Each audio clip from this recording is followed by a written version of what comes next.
Hey, there's Derek here looking at this Honda Beat. This one here in 1991 with 186,000 kilometers on it. Look at this, there's no engine in the front. The engine for this one is kind of in the rear. It's a mid-engined, rear-wheel drive, convertible from Honda. Kind of like an S2000, kind of like an NSX. Kind of like maybe a little bit of both. We got the engine. Very cool, 660cc, 64 horsepower. Comes with original factory ITB, like individual throttle bodies, which is very cool. This one here was bought from auction. We're going to be sending this one over to the USA. Here's the auction inspection sheet. I'll translate that for you. I'll show you the condition of the car and inside and outside. Compare it to the auction sheet. And that's the video. So let's first off, I just want to show you the exhaust here. The auction sheet says there's white smoke from the exhausts.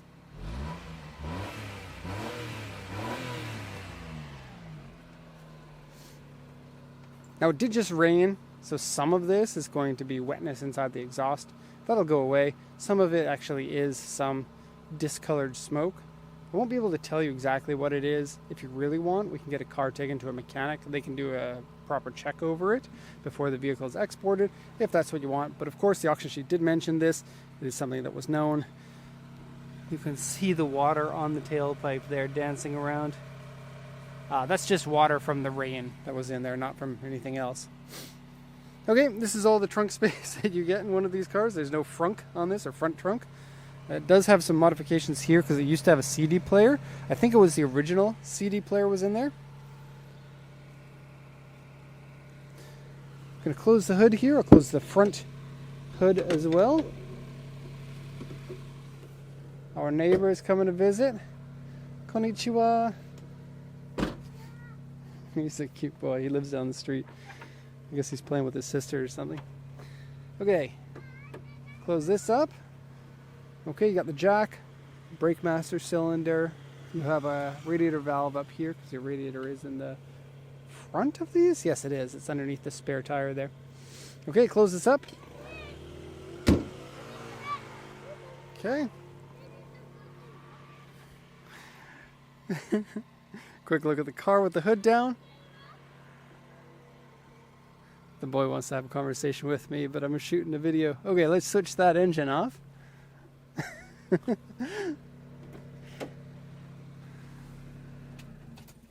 All right, so auction inspection sheet translation.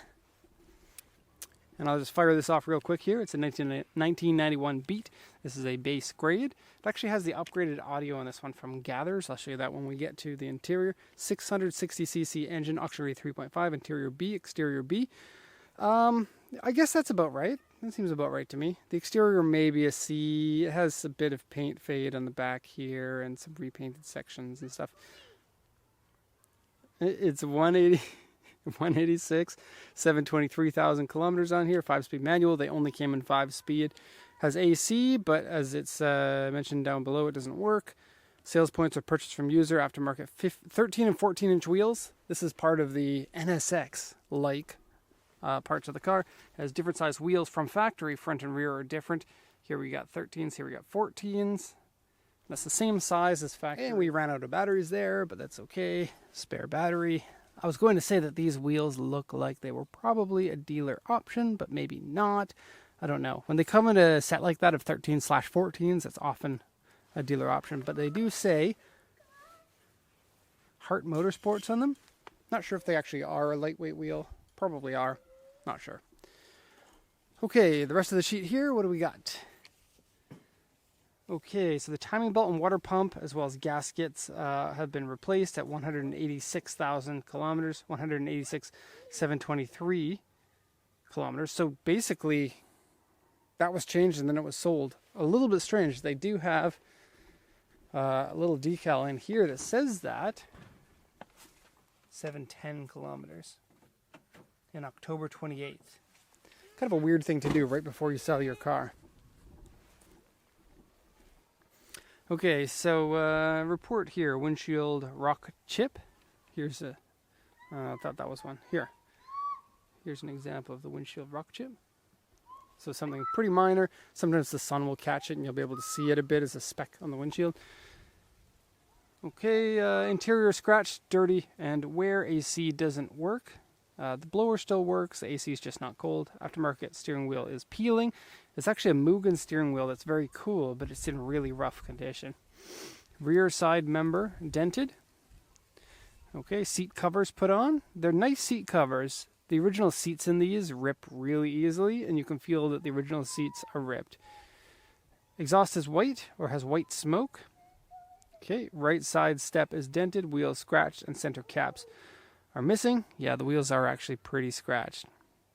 Rear spoiler paint cracked, door mirror scratched, exterior has paint fade, and the soft top is faded and ripped. This area along here has a little bit of rips, like there, where the stitching has come out. The same thing goes on the other side. It's also shrunk a little bit and may not be watertight anymore. It doesn't smell like doesn't smell like mold inside. Okay, what else we got? Paint peeling here. This is a really common thing on these. They start to peel on the rubberized paint that's around here. That is the original paint. And it's on basically all of them. This is a really easy thing for you to mask off and then repaint. It looks like the original yellow paint is underneath it, which is a little bit weird. And the rest of it just has some minor dents here and here. So let's do a once around so you can see it from all different angles.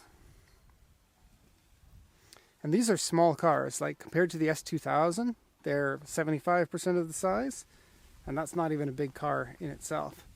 Maybe even less than that. You can see here the paint is faded on the back on both sides. It's a little bit brighter over here, a little bit dimmer there.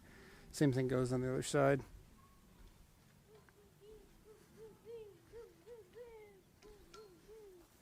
Somebody likes sports cars. His dad drives an Impreza. Yeah, don't hit me with a stick, man. Okay, oh, it has the... Don't hit the car! No, dame! The back of... Forgot for a second there that he probably doesn't understand when I speak English. Okay. ちょっといいですか? Hi. No, don't do it.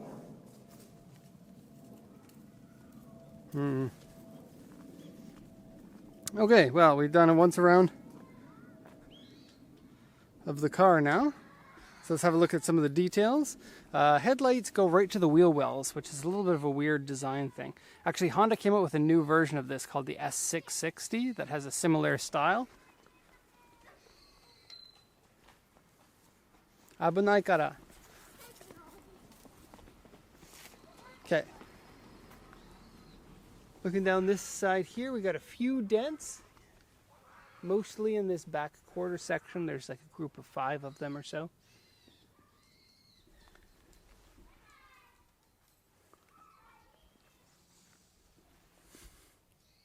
Okay. Soft top here has some cracks. You can still get an aftermarket top for these. I've seen them on Yahoo auctions. I don't know how easy they would be to fit. And then for a car like this, really, especially how old it is, it's not really going to be most people's daily. It's more of a fun car that you can pull out on the weekends. So it wouldn't even be that bad of an idea just to keep that soft top as a backup, but usually drive it with the soft top down. Okay, so we got some paint cracks here on the rear spoiler. And the rear wing is optional. It's not on all of them, but yeah, the luggage rack. Very cool. These are functional engine vents on the back there. Okay, mud flaps and weird. These vents aren't functional. They have like block off plates on them, so you can't actually get that hot air to come out.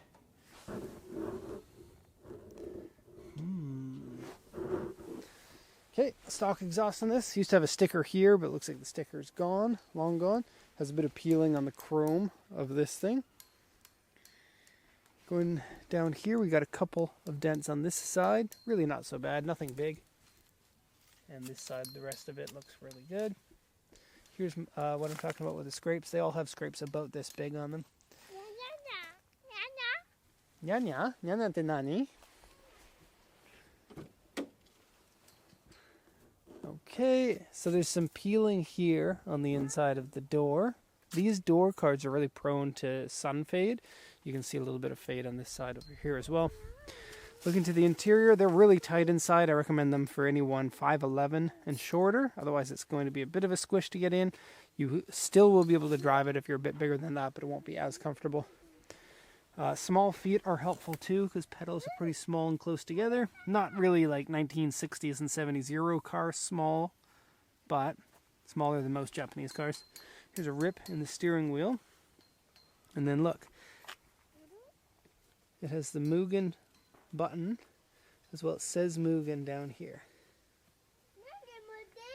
So that's cool. I've never actually seen a Mugen steering wheel like that, and it's nice and small too, which helps you have more space inside the car, but also makes the car feel a bit more nippy.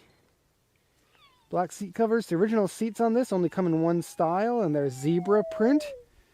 So you'll have the zebra print seats underneath here, and they often rip here, and then the foam comes out, and you can feel that's the case here. There's going to be a rip underneath the seat cover. There's a rip in the seat cover right here. Otherwise, the seats are fine. You don't feel any difference while you're sitting in it. Carpet is also zebra print. And what's this? Open air motoring. Worn out section on the carpet. A little bit worn out on this section here. And the handle. Power windows, and those work. No bad smells inside. It does smell a little bit like an old car, but it's not bad. Okay, here's the upgraded audio. You've got a CD player, which has been removed. You've got an upgraded amp, which is also being removed. And you got these cool speakers on the dashboard, which the original version didn't have. They're a component speaker with 3 different speakers included in each speaker housing. And then you also have speakers in the doors. So, cool little option there. Not sure how well they work. They are a paper speaker, and they're right next to the windshield where they're going to get maximum sun damage. And so if you could open those up, I bet you could take them apart and put some new speakers in them, and that would be really cool. But just having the option with the in-your-face speakers is cool looking. Grubby? Okay. Grubby. Your car is grubby. Not really. It's actually semi-clean inside here. Okay. So, look at this. M-Trek. This has Honda M-Trek. I believe this is the only car to ever get what they called M-Trek, which is multi-throttle response engine control, basically the ITBs. And it's kind of weird that they went through the effort of putting ITBs into this, whereas as far as I know, there are no other Hondas with ITBs.